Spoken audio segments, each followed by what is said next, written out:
Hello hi ನಮಸ್ಕಾರ, welcome to food media. ನಾನು ಶರತ್ ಕುಮಾರ್. ಸ್ನೇಹಿತರೆ, ಪ್ರತಿಯೊಬ್ಬರಿಗೂ ಸಂಜೆ ಟೈಮಲ್ಲಿ ಟೀ ಕಾಫಿ ಕುಡಿಯುವಂಥದ್ದು ಅಭ್ಯಾಸ ಇರುತ್ತೆ. ನಾನು ರೆಗ್ಯುಲರ್ ಆಗಿ ಕಾಫಿ ಕುಡಿತಿರೋದು ಇತ್ತೀಚಿನ ದಿನಗಳಲ್ಲಿ ಬಂದಿರುವಂಥ ಕಾಫಿ ಟೀನ. ಬಟ್ ತುಂಬ ಹಳೆಯ ಕಾಲದಲ್ಲಿ ಅಂದರೆ ನಾವು ಒಂದು 10-20 ವರ್ಷಗಳ ಹಿಂದೆ ಹೋದಾಗ ಅವಾಗ ಮಾಡ್ತಿರುವಂಥ ಕಾಫಿನೇ ಬೇರೆ ಆಗಿತ್ತು. ಆವಾಗ ತುಂಬ ರುಚಿಯಾದಂಥ ಕಾಫಿನ ಮಾಡ್ತಾಯಿದ್ರು. ಆವಾಗ ಸಕ್ಕರೆನ ಹೆಚ್ಚಿಗೆ ಯೂಸ್ ಮಾಡ್ತಿರಲಿಲ್ಲ. ಅವಾಗೆಲ್ಲ ಬೆಲ್ಲವನ್ನೆಲ್ಲ ಯೂಸ್ ಮಾಡಿ ಕಾಫಿನ ಮಾಡುವವರು. ಆದರೆ ನಾವು ಇತ್ತೀಚಿನ ದಿನಗಳಲ್ಲಿ ತುಂಬ ಈಸಿ ಆಗಲಿ ಅಂತೇಳಿ ಸಕ್ಕರೆನ ಯೂಸ್ ಮಾಡ್ತಿದ್ವಿ. ಈಗ ಏನೋ ಹೊಸದಾಗೆಲ್ಲ ಮಾರ್ಕೆಟಿಗೆ ಬಂದಿದೆ, ಏನು ಶುಗರ್ ಫ್ರೀ ಶುಗರ್ ಅಂತೆ, ಅದೇನೋ ಶುಗರ್ ಫ್ರೀ ಶುಗರ್ ಅಂತಿದೆ. ಅದೆಲ್ಲ ಬಂದಿರೋದ್ರಿಂದ ನಾವು ಇದನ್ನೆಲ್ಲ ತಿಂತಾ ಇದ್ದೀವಿ. ಆರೋಗ್ಯ ಸಹ ಹಾಳಾಗ್ತಾ ಇದೆ. ಆದರೆ ಇವತ್ತಿನ ವಿಡಿಯೋದಲ್ಲಿ ನಾನು ಹಳೆ ಕಾಲದಲ್ಲಿ ಮಾಡ್ತಿರುವಂತಹ ಕಾಫಿನ ನಿಮ್ಮನ್ನ ತೋರಿಸ್ತೀನಿ. ತುಂಬ ರುಚಿಯಾಗಿ ಮಾಡುವಂಥ ಕಾಫಿ ಸಹ ಹೌದು. ಆ ಕಾಫಿ ಹೇಗೆ ಮಾಡೋದು ಏನು ಅಂತ ನೋಡೋದಕ್ಕಿಂತ ಮುಂಚೆ ನೀವು ನಮ್ಮ ಚಾನಲ್ಗೆ ಹೊಸಬ್ರಾಗಿದ್ದರೆ ದಯವಿಟ್ಟು ಸಬ್ಸ್ಕ್ರೈಬ್ ಮಾಡಿ, ಹಾಗೆಯೇ ಪಕ್ಕದಲ್ಲಿ ಬೆಲ್ಲೈಕನ್ನ ಕ್ಲಿಕ್ ಮಾಡಿ ಆಲ್ ಆಪ್ಷನ್ ಸೆಲೆಕ್ಟ್ ಮಾಡಿ. ನಮ್ಮ ಇದೇ ರೀತಿಯ ಪ್ರತಿಯೊಂದು ವಿಡಿಯೋಗಳ ನೋಟಿಫಿಕೇಶನ್ ಪಡಿಬೋದು. ಹಾಗೆಯೇ ವಿಡಿಯೋನ ಮಿಸ್ ಮಾಡದೆ ಮೊಟ್ಟ ಮೊದಲು ನೀವು ನೋಡಬಹುದು. ಸ್ನೇಹಿತರೆ, ಮೊದಲು ಕಾಫಿ ಟೀಯನ್ನು ಸಹ ಹಾಗೆ ನಾರ್ಮಲ್ ಲೋಟದಲ್ಲಿ ಸಹ ಕುಡಿತಿರ್ಲಿಲ್ಲ. ಅವಾಗ ಯೂಸ್ ಮಾಡ್ತಿದ್ದಂಥ ಹೆಚ್ಚಾಗಿ ಮಣ್ಣಿನ ಲೋಟ, ಇಲ್ಲಂತಂದರೆ ನಮ್ಮ ತೆಂಗಿನ ಚಿಪ್ಪರತ್ತಲ್ವ, ಆ ಚಿಪ್ಪಿನಿಂದ ಮಾಡಿರುವಂಥ ಲೋಟನೆಲ್ಲ ಯೂಸ್ ಮಾಡ್ತಾಯಿದ್ರು. ಆವಾಗ ನಾನು ಸಹ ಅದನ್ನೆಲ್ಲ ಕುಡಿದಿದ್ದೀನಿ. ಆ ನೆನಪು ನನಗೆ ಇವಾಗಲೂ ಇದೆ. ಆದರೆ ಈಗ ನಾವೇನು ಮಾಡ್ತೀವಿ ಅಂತಂದರೆ, ಮಣ್ಣಿನ ಲೋಟವನ್ನೆಲ್ಲ ನಮಗೆ ಹ್ಯಾಂಡಲ್ ಮಾಡಲಿಕ್ಕೆ ಕಷ್ಟ ಆಗುತ್ತೆ ಅಂತ ಹೇಳಿ ನಾವು ಅದನ್ನೆಲ್ಲ ಯೂಸ್ ಮಾಡ್ತಾ ಇಲ್ಲ. ನಾವು ಇವತ್ತಿನ ವಿಡಿಯೋದಲ್ಲಿ ಮಣ್ಣಿನ ಲೋಟದಲ್ಲಿ ಕಾಫಿನ ಸಹ ಕುಡಿಯೋಣ. ಇದನ್ಯಾಕೆ ತಡ, ಬನ್ನಿ ಕಾಫಿ ಮಾಡೋದು ಹೇಗೆ ಅಂತ ನೋಡ್ಕೊಂಡು ಬರೋಣ.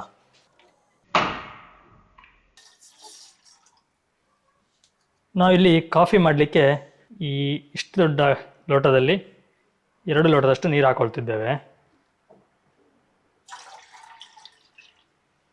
ನಾವಿವತ್ತು ಕಾಫಿ ಹಾಕ್ತಿರೋಂಥ ಬೆಲ್ಲ ಓಲೆ ಬೆಲ್ಲ ನೋಡಿ. ಈ ರೀತಿಯಾಗಿ ತಾಳೆಯ ಗರಿ ಉಂಟಲ್ಲ, ಆ ಗರಿಯಲ್ಲೇ ಇರುತ್ತಿದ್ದು. ನಾವೀಗ ಈ ಬೆಲ್ಲವನ್ನು ಸಣ್ಣ ಸಣ್ಣ ಪೀಸ್ ಮಾಡಿ ಹಾಕೊಳ್ತೇವೆ.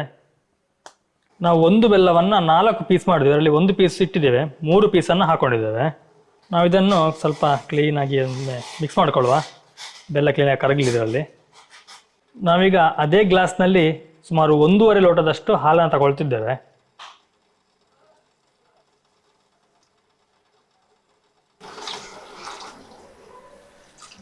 ಇದಕ್ಕೆ ಸುಮಾರು 3 ಟೀ ಸ್ಪೂನಷ್ಟು ಕಾಫಿ ಪೌಡರ್ನ ಹಾಕೊಳ್ತಿದ್ದೇವೆ. ಸ್ನೇಹಿತರೆ, ಇದು ಕಾಫಿ ಪೌಡರ್ ಆಗಿ, ಇದು ಪ್ಯೂರ್ ಕಾಫಿ ಪೌಡರು. ಪ್ಯೂರ್ ಅಂತಂದರೆ ಆ್ಯಕ್ಚುಲಿ ಇದರಲ್ಲಿ 80% ಅಷ್ಟು ಕಾಫಿ ಇದೆ, 20% ಚಿಕ್ಕೋರು ಇರುವಂಥದ್ದು. ನೀವು ನಾರ್ಮಲ್ ಅಂಗಡಿಯಲ್ಲಿ ತಂದರೆ ನಿಮಗೆ 40-60 ಸಿಗೋದು. ಅಂದರೆ 40% ಚಿಕ್ಕೋರಿ, 60% ಕಾಫಿ. ಬಟ್ ಇದರಲ್ಲಿ 80-20 ಇರುವಂಥದ್ದು. ತುಂಬ ಚೆನ್ನಾಗಿದೆ. ಇದು ನಾನೇ ಪುಡಿ ಮಾಡಿಸಿ ತಂದಿರುವಂಥ ಕಾಫಿ ಪೌಡ್ರು. ಈಗ ಇದನ್ನು ನಾವು ಕ್ಲೀನಾಗಿ ಒಮ್ಮೆ ಮಿಕ್ಸ್ ಮಾಡಿದ್ದೀವಿ ಕಾಫಿ ಪೌಡ್ರನ್ನ. ಕಾಫಿ ಪೌಡ್ರ್ ಮತ್ತು ಹಾಲೆಲ್ಲ ಕ್ಲೀನಾಗಿ ಮಿಕ್ಸ್ ಆಗಿದೆ. ಈಗ ಇದೊಂದು ಕೊದಿ ಬರೋ ತನಕ ನಾವು ಹೇಗೆ ಬಿಟ್ಟುಬಿಡುವ. ಈ ಕಾಫಿ ಎಲ್ಲ ಮೊದಲು ಅಂದರೆ ತುಂಬ ಹಿಂದಿನ ಕಾಲದಲ್ಲಿ ಈ ರೀತಿಯಾಗಿ ಕಾಫಿ ಎಲ್ಲ ಮಾಡ್ತಾಯಿದ್ರು, ಚೆನ್ನಾಗಿರೋದು. ಇನ್ನು ಈ ಒಲೆ ಬೆಲ್ಲ ಬದಲಾಗಿ ನಾರ್ಮಲ್ ಬೆಲ್ಲವನ್ನು ಸಹ ಬಳಸ್ಬೋದು. ಆವಾಗ ಕಪ್ಪು ಬೆಲ್ಲ ಅಂತ ಸಿಗೋದು, ಆ ಕಪ್ಪೆಲ್ಲನ ಉಪಯೋಗ ಮಾಡ್ತಾಯಿದ್ರು. ಬಟ್ ಇವಾಗ ಕಪ್ಪೆಲ್ಲ ಕಮ್ಮಿ ಆಗಿದೆ, ಹಾಗೆ ನಾವು ಬಿಳಿ ಬೆಲ್ಲವನ್ನು ಯೂಸ್ ಮಾಡ್ತೀವಿ. ಬಟ್ ನಾವು ಮಾಡಿರುವಂಥದ್ದು ಒಲೆ ಬೆಲ್ಲ. ನೋಡಿ, ಕಾಫಿ ಕುದಿ ಬರ್ತಾ ಉಂಟು. ಈಗ ಒಮ್ಮೆ ಕ್ಲೀನಾಗಿ ಪುನಃ ಮಿಕ್ಸ್ ಮಾಡ್ಕೊಳ್ಳೋ. ಆಗ ಕುದಿ ಬಂದಿರುವಂಥದ್ದು ಆ ಉಕ್ಕಿ ಬರುತ್ತಲ್ಲ, ಅದು ಕಮ್ಮಿ ಆಗುತ್ತೆ. ಇನ್ನೊಮ್ಮೆ ಉಕ್ಕಿ ಬಂದಾಗ ನಾವು ಗ್ಯಾಸನ್ನು ಆಫ್ ಮಾಡ್ಕೊಂಡ್ರಾಯ್ತು. ಯಾವುದು ಉಕ್ಕಿ ಬರ್ತಾ ಉಂಟು ನೋಡಿ. ಕಾಫಿಯ ಸ್ಮೆಲ್ ತುಂಬ ಚೆನ್ನಾಗಿ ಬರ್ತಾ ಉಂಟು. ಓಕೆ, ಕಾಫಿ ಕುದಿ ಬಂತು. ನಾವು ಇದನ್ನು ಆಫ್ ಮಾಡ್ಕೊಳ್ಳೋಗ್ಲೆ ಗ್ಯಾಸನ್ನು. ಇನ್ನು ನಾವು ಈ ರೀತಿ ಅರಪೆಯ ಸಹಾಯದಿಂದ ಕ್ಲೀನಾಗಿ ಕಾಫಿನ ಫಿಲ್ಟರ್ ಮಾಡ್ಕೊಳ್ತಿದ್ದೇವೆ.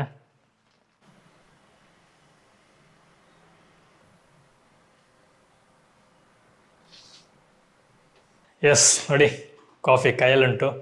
ಟೇಸ್ಟ್ ನೋಡೋ ಹೇಗಿದೆ ಅಂತೇಳಿ.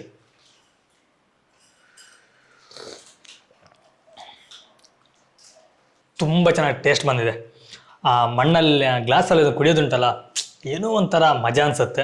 ತುಂಬ ಟೇಸ್ಟ್ ಇದೆ ಕಾಫಿ ಸಹ. ನೀವು ನಾರ್ಮಲಾಗಿ ಶುಗರ್ ಕಾಫಿ ಕುಡಿಯೋದಕ್ಕಿಂತ ಇದ್ರ ಟೇಸ್ಟು ತುಂಬ ವಿಭಿನ್ನವಾಗಿದೆ ಅಂತಲೇ ಹೇಳ್ಬೋದು. ತುಂಬಾ ವಿಭಿನ್ನವಾಗಿದೆ. ಹಾಗೆಯೇ ಒಂದೊಳ್ಳೆಯ ಟೇಸ್ಟ್ ಇದೆ, ಒಂದೊಳ್ಳೆ ಘಮ ಬರುತ್ತೆ, ಕಾಫಿಯ ಘಮ. ಹಾಗೆ ರಿಯಲ್ ಕಾಫಿ ನೀವು ಎಂಜಾಯ್ ಮಾಡ್ಬೋದು. ತುಂಬ ಚೆನ್ನಾಗಿದೆ ಆ್ಯಕ್ಚುಲಿ. ನೀವು ಸಹ ಮನೇಲಿ ಇದೇ ರೀತಿ ಒಂದು ಕಾಫಿ ಟ್ರೈ ಮಾಡಿ. ಹಾಗೆ ನಿಮಗೆ ಹೇಗೆ ಅನಿಸ್ತು ಅನ್ನೋದು ನನಗೆ ಕಮೆಂಟಲ್ಲಿ ತಿಳಿಸಿ. ಅದೇ ರೀತಿ ಎಷ್ಟು ಜನ ಮಣ್ಣಿನ ಗ್ಲಾಸಲ್ಲಿ ಕಾಫಿ ಟೀನ ಕುಡಿತಿದ್ದೀರಿ ಅದನ್ನು ಸಹ ನನಗೆ ಕಮೆಂಟಲ್ಲಿ ತಿಳಿಸಿ ನೋಡೋಣ. ಎಷ್ಟು ಜನ ಇವಾಗಲೂ ಒಂದು ಮಣ್ಣಿನ ಗ್ಲಾಸನ್ನು ಯೂಸ್ ಮಾಡ್ತಿದ್ದಾರೆ ಅಂತಲೇ ನೋಡೋಣ. ಸ್ನೇಹಿತರೆ, ಇದಿಷ್ಟು ಇವತ್ತಿನ ಈ ಕಾಫಿ ಒಂದು ರೆಸಿಪಿ ಆಗಿತ್ತು. ಈ ಕಾಫಿ ನಿಮ್ಗೆ ಇಷ್ಟ ಅಂದ್ಕೊಳ್ತೀನಿ. ಇಷ್ಟ ಲೈಕ್ ಕೊಡಿ, ಹಾಗೆ ಚಾನಲ್ಗೆ ಸಬ್ಸ್ಕ್ರೈಬ್ ಮಾಡೋದನ್ನ ಮರಿಬೇಡಿ. ನಾನು ನಿಮಗೆ ಮುಂದಿನ ಒಂದು ವಿಡಿಯೋದಲ್ಲಿ ಸಿಗ್ತೀನಿ ಒಂದೊಳ್ಳೆ ರೆಸಿಪಿ ಅಥವಾ ಒಂದೊಳ್ಳೆ ಗಿಡಮೂಲಿಕೆ ಅಥವಾ ಒಂದೊಳ್ಳೆ ಇನ್ಫಾರ್ಮೇಷನ್ ಜೊತೆ. ಥ್ಯಾಂಕ್ ಯು, ಬಾಯ್, ನಮಸ್ಕಾರ. ನಾನು ಕಾಫಿನ ಕುಡಿತಾ ಇರ್ತೀನಿ, ಅಷ್ಟರೊಳಗೆ ನೀವೊಂದು ಲೈಕ್ ಕೊಡಿ.